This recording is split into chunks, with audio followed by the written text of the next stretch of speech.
All right, think about this. A white guy who's super good at punk music, and his name is Cody Wang. That's the beginning of the video. Hey, I'm Spencer Askin. I've been making a living as a guitarist for almost 15 years. I've been teaching the guitar for almost 20 years. Today we're talking about memorizing songs. This is something that my students think is really hard, but they just gotta change their mindset. The mindset is the grind set. We'll look at how to analyze a song's framework, recognize patterns, and make it really easy to put a song structure together and commit it to memory without having to look at charts, without having to be confused, start to rely on our ear and our mind, and, develop a superpower to be a wonderful and reliable musician. Sometimes I'm tasked with learning hundreds of songs. That may sound like hyperbole, but it's actually not. Sometimes I just pick up gigs that maybe are not a good idea to agree to. Okay, so 10 or 12 years ago, I was only 20, and I picked up some live band karaoke gigs, and I would get sent a list of maybe like 400 or 500 songs to play guitar with this band. Being in a live karaoke band, it's like you gotta be ready for whatever anybody wants to sing. And I remember on this night, there was a really, really old woman who signed up to sing Zero by Smashing Pumpkins, which was really sick. She must have been like 70 something. So there were a lot of songs on this list that I had never heard, and I had maybe 2 days to get through them, and it's hard.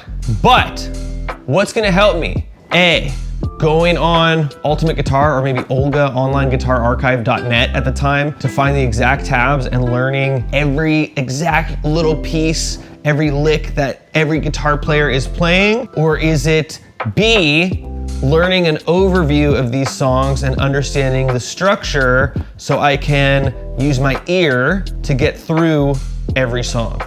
If you guessed B, you'd be correct. Of course, there is no substitute for listening to music. But these types of songs, right, from trying to learn 500 songs or learn 100 songs, you listen to it, and if you've heard something once, then you want to start to absorb this music, absorb the chord changes, and what's the framework of this song? Like, what's happening chord-wise? What key are we in? Big picture stuff, and let's start there. Because a lot of times you're thinking, I'm learning 4 minutes of music, so how am I supposed to memorize every single note? Well, you're just learning parts and then you put them together in order, right? So, what are the sections of a song? An intro, a verse.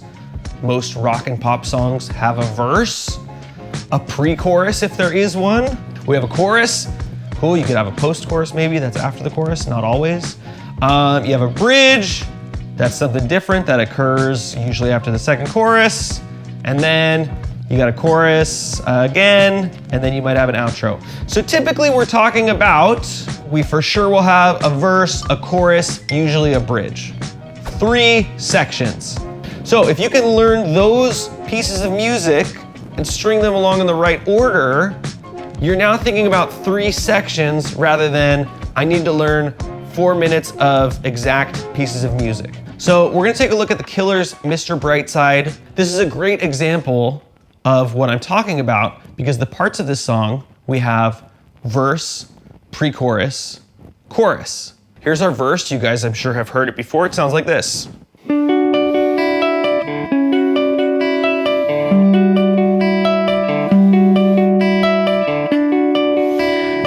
And anytime it's the verse, I'm gonna play this part.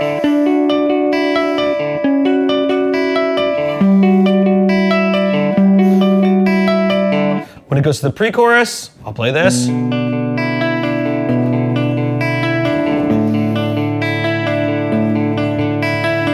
There's 2 guitars, so chorus, we can switch to this rhythm guitar here.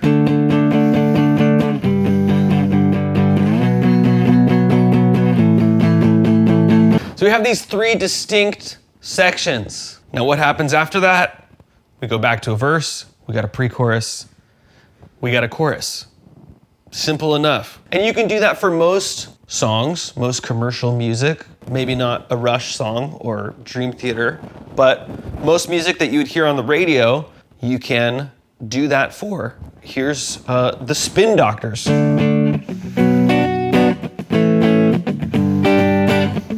the verse. Anytime you have a chorus, marry him, marry me.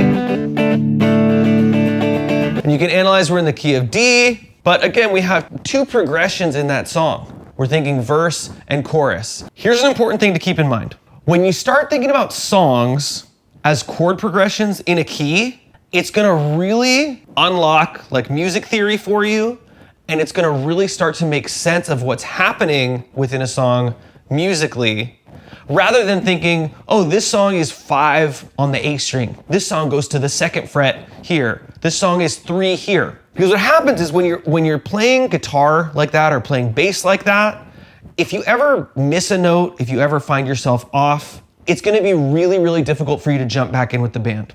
Whereas if you're thinking about this as chord progressions moving in time with the band, you'll always know what's happening musically and you'll be able to follow along. So like that Spin Doctor song, if I'm going D, B minor, A, D, B minor, A, G, right? Still in the verse, G, here's the chorus, G, D. So we're hearing all these chords move in time. Everything is like this linear chord progression. We're understanding how the chords are following along in time. The whole band is moving, and we're aware of everything happening around us so we can stay attached to it. One more example is Weezer's Buddy Holly. Here's the verse.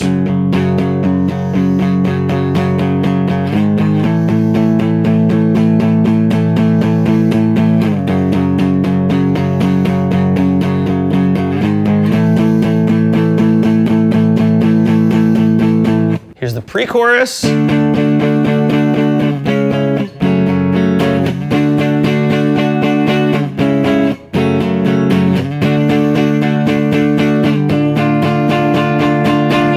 Cool, and then finally to the chorus.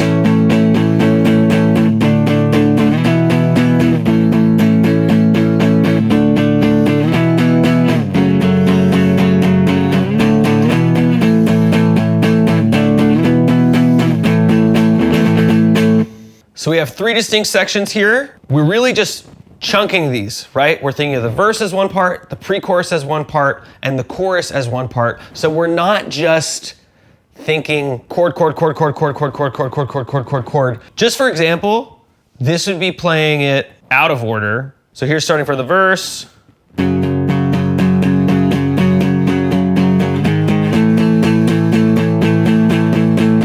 Chorus.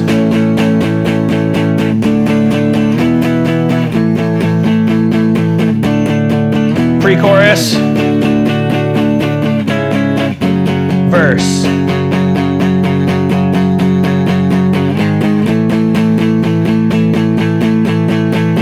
Okay, so it sounds weird, but you think of it in chunks, right? So you have the verse chunk, pre-chorus chunk, chorus chunk.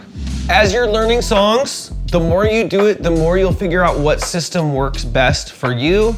If you have like a freehand kind of cheat sheet, let me know if this helped you out. Let me know what songs you guys are trying to learn right now, what solos you're working on, and if you're interested in learning the guitar, taking it seriously and really diving in, we are doing all of that over on the Patreon page, so please check it out and join us over there. Bye-bye.